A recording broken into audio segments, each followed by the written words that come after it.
अस्सलाम वालेकुम एवरीवन, मैं हूं मोहम्मद तलहा और आप लोग देख रहे हैं तलाश फेस एकेडमी। आज की वीडियो में हम लोग chapter number 13 second year face का चैप्टर नंबर 13 जो है करंट इलेक्ट्रिसिटी, उसके एमसीक्यूज की प्रैक्टिस करने वाले हैं। बहुत ही आसान सा चैप्टर है और बहुत ही आसान से एमसीक्यूज आते हैं पेपर में। तो चलिए स्टार्ट करते हैं क्वेश्चन 1 से। Power dissipated in two parallel resistors is inversely proportional to their. Power dissipation है दो पैरेलल रेजिस्टर्स के अंदर, ठीक है ना। दोनों रेजिस्टर्स जो है वो पैरेलल हैं तो इसका मतलब जो वोल्टेज है वो इसमें सेम रहेगा। वोल्टेज जो है ना कांस्टेंट रहेगा, बिकॉज पैरेलल है तो वोल्टेज कांस्टेंट रहेगा।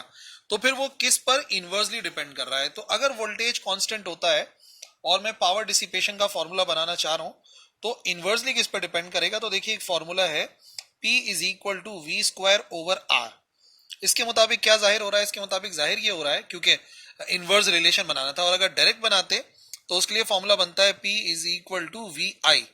तो वो तो डायरेक्ट रिलेशन हो जाता है। इनवर्सली पूछा है ना, इस वजह से रेजिस्टेंस के इनवर्सली डिपेंड करता है। यानी कि अगर तो वोल्टेज कांस्टेंट है तो रेजिस्टेंस ज्यादा, तो पावर डिसिपेशन कम होगी। Question number 2, a wire of length L, resistance R है, उसके 4 इक्वल पीसेस करें तो हर एक की रेजिस्टेंस कितनी होगी। तो देखो रेजिस्टेंस जो है वो बेसिकली बराबर होती है रेजिस्टिविटी लेंथ ओवर एरिया के। रेजिस्टिविटी आ गया, लेंथ आ गई, एरिया आ गया। अब यहाँ पे क्लियरली मेंशन है लेंथ जो है वो एल के बराबर है, और जाहिर सी बात है अगर वायर है तो उसकी जो एरिया है वो भी, क्रॉस सेक्शनल एरिया जो है वो भी सेम रहेगा, और रेजिस्टिविटी भी कांस्टेंट है, मटेरियल सेम है।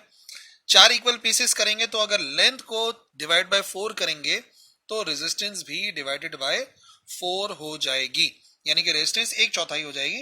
दैट्स वाई करेक्ट आंसर है R डिवाइडेड बाय 4। कंफ्यूज नहीं होना है।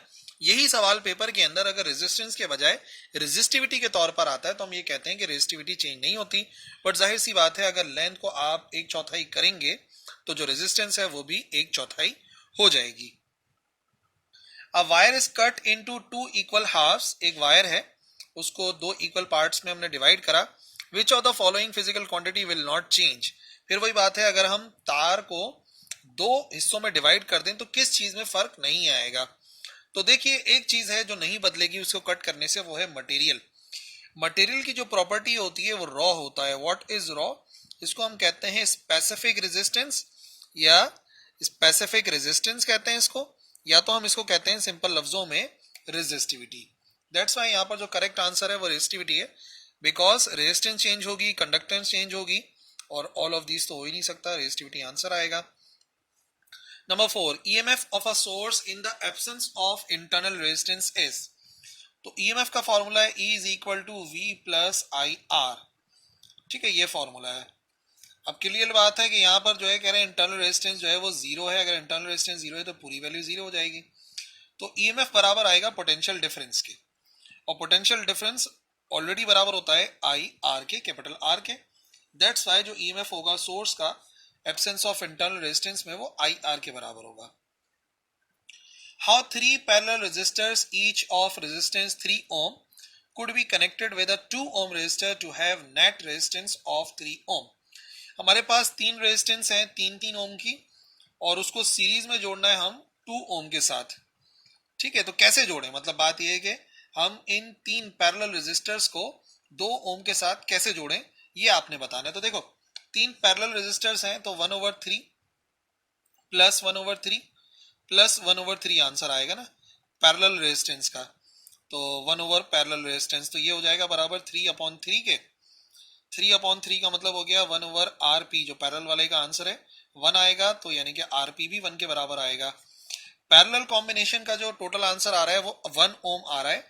अब उसको 2 ओम के साथ कैसे जोड़ें कि आंसर टोटल 3 के बराबर आ जाए। तो जाहिर सी बात है अगर इस आर पी को मैं सीरीज वाले रेजिस्टेंस के साथ सीरीज में ही जोड़ूंगा तो ही आंसर सही आएगा, यानी कि 1 + 2 ओम बराबर आ जाएगा 3 के। इसका मतलब ये जो पूरा का पूरा कॉम्बिनेशन है 2 ओम के साथ उसको जोड़ना चाहिए in series. Number 6, power dissipated in two series resistors is directly proportional to. अब सीरीज में रेजिस्टेंस है, ठीक है, तो वो डायरेक्टली किसके ऊपर डिपेंड करेगा। अगर तो बात यहां पर क्या हो रही है, बात यहां पर हो रही है, और इन्होंने बोला है डायरेक्टली किस पर डिपेंड करेगा। तो करंट कांस्टेंट है, सीरीज में करंट सेम रहता है, तो फिर वही बात है, करंट और करंट आ गया कांस्टेंट, और P is equal to I V होता है, ठीक है ना। तो किस चीज पे डायरेक्टली डिपेंड कर रही है पावर डिसिपेशन, अगर सीरीज रेजिस्टेंस है, ठीक है। और एक और फॉर्मूला है P is equal to I square R. तो मेन बात यह है कि रेजिस्टेंस पे डिपेंड कर रही है, कि रेजिस्टेंस जितनी ज्यादा होगी, क्योंकि रेजिस्टेंस पर वोल्टेज डिपेंड कर रही है, मैं सोचना कि वोल्टेज वाला क्यों नहीं लिया, रेजिस्टेंस कितनी है उस लिहाज से वोल्टेज भी वेरी करेगा, दैट्स व्हाई ये डिपेंड कर रही है रेजिस्टेंस के ऊपर। रेजिस्टेंस ज्यादा तो पावर डिसिपेशन ज्यादा। इलेक्ट्रिकल कंडक्टर कंटेन करता है only free electrons, only bound electrons, both free and bound electrons, दोनों किस्म के कंडक्टर, इलेक्ट्रिकल कंडक्टर के अंदर इलेक्ट्रॉन्स पाए जाते हैं। Loss of voltage in electrical circuit is given by, जो लॉस ऑफ वोल्टेज होता है, तो देखो अगर इंटरनल रेजिस्टेंस होती है तो V बराबर होता है I R plus I are, तो ये तो बेसिकली वोल्टेज के बराबर होता है, लेकिन जो फर्क आता है ईएमएफ से वोल्टेज में वो आता है किसकी वजह से, वो आता है आई आर की वजह से। तो जो लॉस ऑफ वोल्टेज है वो इंटरनल रेजिस्टेंस की वजह से आता है, that's why loss of voltage बराबर होगा आई आर के, जबकि जो स्मॉल आर लिखा हुआ है जाहिर सी बात है ये इंटरनल रेजिस्टेंस है। If net resistance of resistors increases, net resistance हम बढ़ा दें तो रेजिस्टर्स क्या होंगे, जाहिर सी बात है सीरीज में जोड़ते हैं तो रेजिस्टेंस बढ़ जाती है।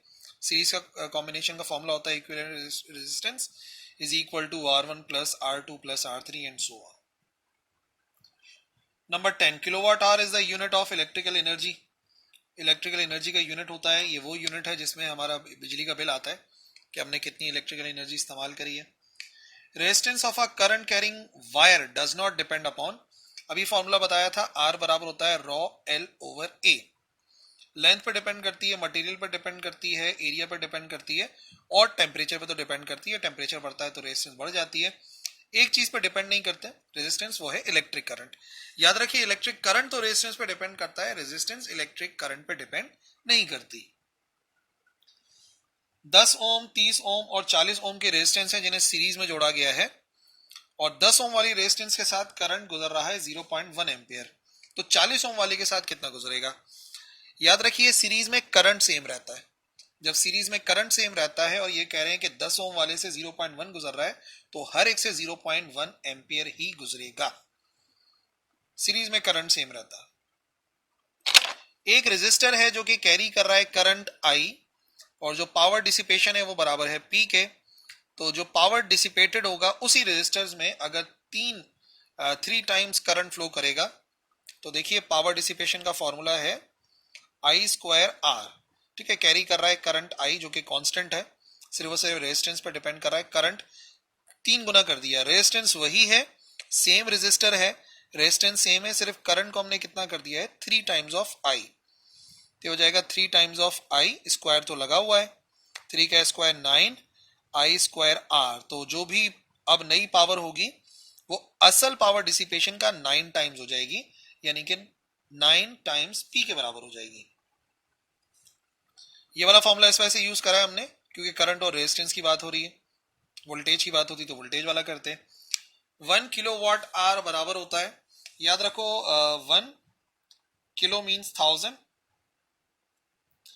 और ये हो गया हमारे पास किलोवाट का मतलब हो गया 1000 वॉट, और ये R जो है ये होता है 3600 सेकेंड। अगर कन्वर्ट करेंगे इनको मल्टीप्लाई कराएंगे तो क्या बन जाएगा, ये हो जाएगा 3 6 1 2 3 4 5 जीरोस आ जाएंगे, और अगर शिफ्ट करेंगे तो ये हो जाएगा 3.6 10 raise to the power 6 joules के। The resistors of 3 ohm 5 ohm 7 ohm are correct in parallel, अभी सीरीज वाला ऐसे ही सवाल आया था, अब ये पैरेलल वाला है। और 0.3 वोल्ट पोटेंशियल डिफरेंस है 3 ओम के लिए, पैरेलल में वोल्टेज सेम रहता है। अगर 0.3 वोल्ट है 3 ओम वाले के लिए, तो अब क्या चीज पूछी गई है, पोटेंशियल डिफरेंस कितना होगा अक्रॉस द अदर रेजिस्टर, तो सबके लिए वो 0.3 ही होगा, लेकिन एक मिस्टेक है यहाँ पर, ये सारे यूनिट वोल्ट में होने चाहिए, ये वोल्ट है और करेक्ट आंसर हो जाएगा 0.3 volt. In the relation I is equal to KV जो कि ओम्स लॉ की शक्ल है, उसमें K किसको शो करता है, K शो करता है कंडक्टेंस को, और उसी कंडक्टेंस का रेसिप्रोकल हम I 1 ओवर R लिखते हैं, और फिर 1/r जो है वो बेसिकली बराबर हो जाता है V is equal to I R के। ओम्स लॉ की डेरिवेशन है, उस लेक्चर में मैंने समझाया था। 17 दो वायर्स हैं, R1 और R2 रेजिस्टेंस है, सीरीज में लगा दिया। R1 की वैल्यू ज्यादा है तो हीटिंग किसमें ज्यादा होगी? हमने इनको जोड़ा है सीरीज में, तो करंट सेम रहेगा, रेजिस्टेंस पर डिपेंड कर रहा है, P is equal to I square R. Resistance ज्यादा तो पावर डिसिपेशन ज्यादा, पावर डिसिपेशन ज्यादा तो मतलब वो ज्यादा गर्म होगा। तो ये कह रहे हैं R1 is greater than R2, तो जाहिर सी बात है R1 के अंदर हीटिंग ज्यादा होगी क्योंकि R1 की वैल्यू ज्यादा है, रेजिस्टेंस ज्यादा, पावर डिसिपेशन या हीट की प्रोडक्शन ज्यादा। With the increase of temperature the resistance of semiconductor, हाँ जब टेम्परेचर बढ़ता है तो सेमीकंडक्टर की रेजिस्टेंस कम हो जाती है और नॉर्मल जो कंडक्टर्स होते हैं ओमिक कंडक्टर्स, उनकी रेजिस्टेंस बढ़ती है। 19 drift velocity of electron is due to, drift velocity कब आती है? देखिए किसी भी कंडक्टर के अंदर जो इलेक्ट्रॉन्स हैं वो रैंडम डायरेक्शन में इधर उधर मूव करते रहते हैं, कोई इलेक्ट्रॉन कहीं मूव कर रहा होता है, कोई इलेक्ट्रॉन कहीं मूव कर रहा होता है, सब इलेक्ट्रॉन रैंडम डायरेक्शन में मूव करते हैं। लेकिन जैसे ही मैं उसको बैटरी से जोड़ता हूं और मैं एक इलेक्ट्रिक फील्ड प्रोड्यूस करवाता हूं तो सारे के सारे इलेक्ट्रॉन्स जो है वो पॉजिटिव की तरफ ड्रिफ्ट करने लगते हैं, उसी को ड्रिफ्ट वेलोसिटी कहते हैं। तो करेक्ट आंसर यहां पर होगा motion of conduction electrons due to electric field E के बराबर। इस वजह से ड्रिफ्ट आता है जब हम बैटरी से जोड़ते हैं, इलेक्ट्रिक फील्ड लगाते हैं। The magnitude of drift speed 0.01 metre पर सेकेंड होती है और डिफरेंट बुक्स में थोड़ी बहुत डिफरेंट भी है। The resistance of wire varies inversely as, जो रेजिस्टेंस होती है किसी वायर की वो फॉर्मूला है R is equal to rho L over A, area ज्यादा रेजिस्टेंस कम, तो एरिया ऑफ क्रॉस सेक्शन पर डिपेंड करती है inversely. 21 the curve representing Ohm's law is, Ohm's law का जो ग्राफ होता है बेसिकली लीनियर होता है, ओमिक कंडक्टर्स की बात हो रही है ऑफ कोर्स। तो अगर हम यहाँ प्लॉट करते हैं V और यहाँ पे प्लॉट करते हैं I तो एक स्ट्रेट लाइन बनती है, तो वो लीनियर है। When one of the three series resistors is removed from a circuit, ठीक है, और फिर सर्किट को रिकनेक्ट कर देते हैं तो करंट क्या हो जाता है? याद रखिए जो रिलेशन है, अगर आप करंट का और रेजिस्टेंस की बात कर रहे हैं, रेजिस्टेंस अगर डिक्रीज हो जाएगी तो करंट पे क्या फर्क पड़ेगा? ये तो लिखा हुआ हमने रेजिस्टेंस को रिमूव करा है, तो रेजिस्टेंस कम कर देंगे तो जाहिर सी बात है करंट क्या फ्लो करेगा? करंट तो ज्यादा फ्लो करेगा ना यार, है उल्टा बोल दिया हमने। मतलब सीधी सी बात ये कि तीन रेजिस्टेंस जुड़ी हुई है ना इस तरीके से, एक रेजिस्टेंस आ गई, दूसरी रेजिस्टेंस आ गई, तीसरी रेजिस्टेंस आ गई। अब अगर मैं इस एक रेजिस्टेंस को हटा दूंगा तो जो सर्किट है उसके अंदर रेजिस्टेंस में कमी आई, जब रेजिस्टेंस में कमी आई तो करंट ज्यादा फ्लो करेगा, इंक्रीज हो गया। 23 the source which maintains a steady current in electric circuit, उसे कहते हैं EMF। EMF जो होती है इलेक्ट्रोमोटिव फोर्स, वही करंट को फ्लो कराती है किसी भी सर्किट में। If a wire of uniform area of cross section is cut into two equal parts, जो रेजिस्टिविटी, वही मैं कह रहा था ना, रेजिस्टेंस कम होती है लेकिन आप 10 पार्ट भी कर दोगे तो रेजिस्टिविटी जो है वो चेंज नहीं होगी क्योंकि रेजिस्टिविटी डिपेंड करती है मटेरियल पे। दैट्स व्हाई करेक्ट आंसर हो जाएगा सेम। ये बहुत ही कॉमन मल्टीपल चॉइस क्वेश्चन मिलेगा आपको पास पेपर में। The EMF of the combination of 3 cells each of 2 volt connected in parallel, parallel में वोल्टेज सेम रहता है, तो अगर 2 वोल्ट है तो टोटल भी 2 वोल्ट ही रहेगा, करंट का फर्क आएगा पर वोल्टेज में कोई फर्क नहीं आएगा। ठीक है, बाकी पास पेपर के एमसीक्यूज देख लेना, यहाँ पे मैंने दे दिए और वीडियो के अंदर ऑलरेडी मतलब चैनल के वो प्लेलिस्ट अवेलेबल है, वहां पे जाके देख सकते हो। फिलहाल इन एमसीक्यूज की प्रैक्टिस करो, इंशाल्लाह बहुत फायदा होगा। That's all for today, Allah Hafiz.